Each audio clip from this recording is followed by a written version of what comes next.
Bagaimana sikap pertengahan dalam menyikapi mengambil keberkahan terhadap peninggalan-peninggalan Nabi, Ustaz?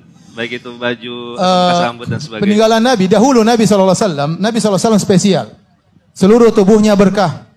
Bahkan air liurnya berkah, bahkan ludah Nabi berkah, rambut Nabi berkah. Sallallahu alaihi wasallam. Tatkala terjadi peristiwa Hudaybiyah, waktu para sahabat hendak berumrah dengan Nabi sekitar 1.400 orang, mereka dilarang oleh orang kafir musyrikin sehingga mereka tidak bisa masuk. Akhirnya diutuslah utusan kaum muslimin, kaum musyrikin untuk berunding dengan Nabi sallallahu alaihi wasallam. Waktu salah seorang utusan datang, mereka lihat para sahabat begitu mengagungkan Nabi sallallahu alaihi wasallam. Tidaklah Nabi meludah kecuali ludahnya diperebutkan oleh para sahabat. Ini menunjukkan ludah Nabi berkah, apalagi badan Nabi. Ada sahabat lihat Nabi pakai baju, kemudian dia minta, "Ya Rasulullah, ya ma ahsana haza. Ya Rasul, ini bajumu begitu bagus, berikan padaku." Nabi kasih. Bukan apa-apa, sahabat ini tahu baju ini sudah keringat, kena keringat Nabi SAW. Dia ingin pakai. Dia ingin dijadikan kafannya. Akhirnya jadi kafan dia.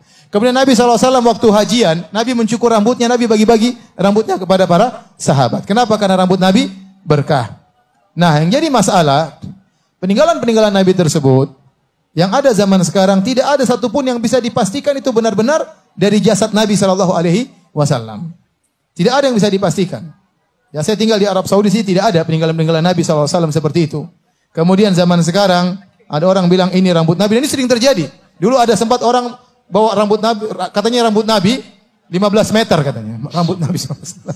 Jadi, benarkah? Dari mana? Benarkah ini? Dari mana Anda yakin ini adalah rambut Nabi? Mana sanadnya? Mana buktinya? Adakah periwayatan dari rambut dinukil dari atas ke bawah? Dari kakek saya, dari kakek saya, dari kakek saya terus. Kemudian kakek-kakek ini siapa yang bisa memeriksa kesikohannya? Dia amanah atau tidak? Jangan-jangan di tengah ada yang bohong. Jangan-jangan di kakek ke-20 ternyata bohong. Dia ambil rambut sembarang, dia bilang ini rambut Nabi SAW. Masalahnya kita ingin bertabaruk dengan rambut tersebut. Maka kita harus bisa pastikan rambut ini benar-benar dari Nabi SAW. Apalagi dari luar negeri dibawa ke tanah air. Ada buktinya atau tidak? Kalau ada, silakan. Silakan Anda mencium rambut tersebut. Itu rambut Rasulullah SAW. Ya, tidak mengapa. Tetapi kalau tidak ada dalilnya, tidak ada buktinya, yakin bahwa ini rambut Nabi, maka tidak boleh. Hukum asal tidak boleh kita bertabaruk dengan benda-benda yang tidak jelas. Ya, karena itu termasuk syirik kecil. Tidak boleh. Oleh karenanya, seorang dalam hal ini dia harus hati-hati. Kalau ada buktinya, dan sampai sekarang Allah mengatakan tidak ada buktinya. Tidak ada buktinya. Tidak ada yang bisa pastikan bahwasanya masih ada rambut Nabi yang tersisa. Kalau ada, datangkan buktinya, mana sanadnya, siapa yang bisa periksa apa? Rawi-rawi yang menyampaikan tersebut. Karena orang banyak berbohong. Hadis-hadis Nabi saja mereka bohong. Ada orang palsukan ribuan hadis Nabi, apalagi sekedar rambut. Hadis saja mereka palsukan. Habis lebih mulia mana, hadis atau rambut? Hadis Nabi, ajaran lebih afdal. Itu pun ada yang palsukan sampai ribuan hadis. Ya, sekarang rambut bisa jadi orang bilang ini rambut Nabi, mana buktinya? Ya. Mana buktinya Anda bisa pastikan bahwa rambut Nabi? Kalau ada, silakan Anda mengambil berkah dari rambut tersebut. Ya.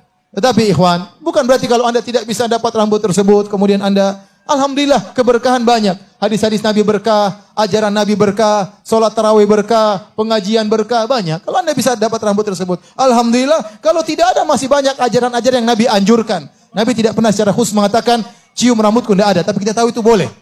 Tapi banyak hal-hal yang Nabi anjurkan, sholat malam, sholat tarawih, berbakti sama orang tua, masih banyak pintu keberkahan yang bisa kita dapatkan. Wallahu a'lam bishawab. Masya Allah.